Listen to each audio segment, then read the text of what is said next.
कहाँ है वो गुफा जहाँ आज भी एक इच्छाधारी नागिन कर रही है खजाने की रक्षा? क्यों इस गुफा में जाने की है मनाही और क्या है इसका रहस्य? क्या हुआ जब महादेव का एक भक्त पहुँचा इस रहस्यमयी गुफा में? महादेव जब तक आपके साथ हो तो कोई आपका कुछ नहीं बिगाड़ सकता। महादेव की इच्छा के सामने बड़ी से बड़ी ताकत भी अपना सर झुका लेती है। तो क्या हुआ जब भगवान शिव का एक भक्त पहुँचा एक रहस्यमयी गुफा में जहाँ रहती थी हजारों सालों से एक इच्छाधारी नागिन? पूरी बात जानने के लिए वीडियो को अंत तक जरूर देखें और अगर आप हमारे चैनल पर नए हैं तो चैनल को सब्सक्राइब जरूर करें और नीचे दिए गए बेल आइकन को दबाना न भूलें ताकि हमारे नए अपडेट्स आपको मिलते रहे। उत्तराखंड के चमोली जिले में सिलवाली नाम का एक छोटा सा गांव था जहां के लोग भगवान शिव के अनन्य भक्त थे। यहाँ पर शिव जी की बहुत श्रद्धा और विश्वास के साथ पूजा की जाती थी। इन्हीं भक्तों में से एक भक्त था दामोदर जो भगवान शिव को बहुत मानता था। इस गांव के बीच में से गंगा नदी बहती थी और नदी की मुहाने पर एक गहरी गुफा थी। इस गुफा में इतना अंधेरा था कि लोग यहाँ दिन में जाने से भी डरते थे। मान्यता ये थी कि भगवान शिव के दूत नागिन यहाँ की रक्षा करते हैं, इसलिए यहाँ पर जाना मना था। माना ये भी जाता था कि जो कोई इस गुफा के भीतर दाखिल हुआ वो बाहर कभी नहीं आया। एक दिन गांव के पंचायत में एक औरत रोती हुई आई और उसने बताया कि उसका बेटा खेल खेल में गुफा में चला गया और फिर वापस नहीं आया। गांव के मुखिया ने लड़के को ढूंढने के लिए गांव के कुछ समर्थ लोगों को वहां भेजा, लेकिन कई दिन बीत जाने पर भी उनमें से कोई भी वापस नहीं आया। गांव में इतने सारे लोगों के ऐसे लापता हो जाने से पूरा गांव सकते में था। सब इस बात पर विश्वास कर चुके थे कि ये जगह भूतिया है और यहाँ जाना ठीक नहीं।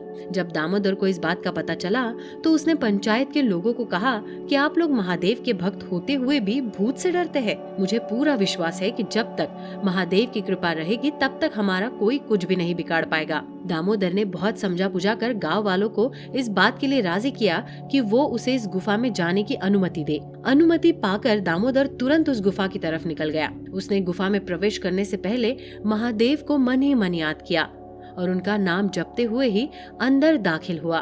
पूरी गुफा में भयंकर सन्नाटा था और कहीं से कोई आवाज नहीं आ रही थी।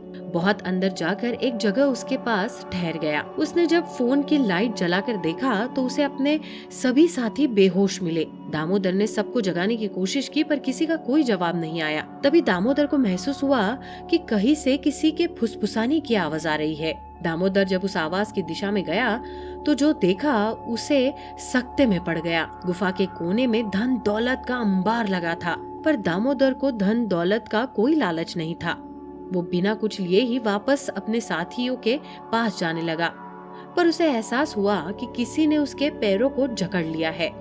उसने नीचे देखा तो एक विशाल नागिन उसको अपने शरीर से लपेटे हुए थी। उसका भयानक रूप देखकर एक पल को तो दामोदर घबरा गया, पर उसने भगवान महादेव को याद किया और आंख बंद कर उनका नाम जपने लगा। महादेव का नाम जपते ही नागिन की पकड़ कमजोर पड़ने लगी और कुछ ही देर में दामोदर नागिन की पकड़ से छूट गया।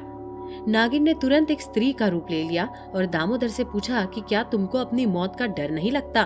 तब दामोदर ने जवाब दिया कि वो भगवान शिव के अलावा किसी से नहीं डरता। तब नागिन ने कहा कि हम भगवान शिव के ही दूत हैं जो उनके खजाने की रक्षा कर रहे हैं। पुराने समय में यहाँ के राजा महाराजाओं ने महादेव के नाम पर खूब दौलत लुटाई थी, पर जब उनकी अगली पीढ़ियां आई तो वो लालची हो गई और उन्होंने महादेव के नाम की इस दौलत को लूटने की कोशिश की। तब से हम यहाँ की दौलत की रक्षा कर रहे हैं। बहुत से लोग यहाँ आते हैं और दौलत देखकर इसे लूटने की कोशिश करते हैं और मारे जाते हैं। तुम जैसे बहुत कम लोग यहाँ आते हैं, भगवान शिव के असली भक्त होते हैं। इसलिए मैं तुम्हें ये आजादी देती हूँ कि तुम अपने साथियों को लेकर यहाँ से चले जाओ और यहाँ से धन ले जाकर भगवान शिव के नाम का मंदिर बनाओ। दामोदर ने महादेव को कोटि कोटि नमस्कार किया और अपने साथियों को लेकर गुफा से बाहर आ गया। जिसने भी ये कहानी सुनी वो अवाक रह गया। सबने भगवान शिव की महिमा का बखान किया और शिव जी के नाम का मंदिर बनाया। कहते हैं कि मंदिर के आसपास इच्छाधारी नागिन अक्सर देखी जाती है। तो कैसे लगी आपको हमारी ये कहानी? महादेव के चमत्कारों से जुड़ी ऐसी सच्ची और रोचक जानकारियों के लिए हमारे चैनल पर बने रहिए।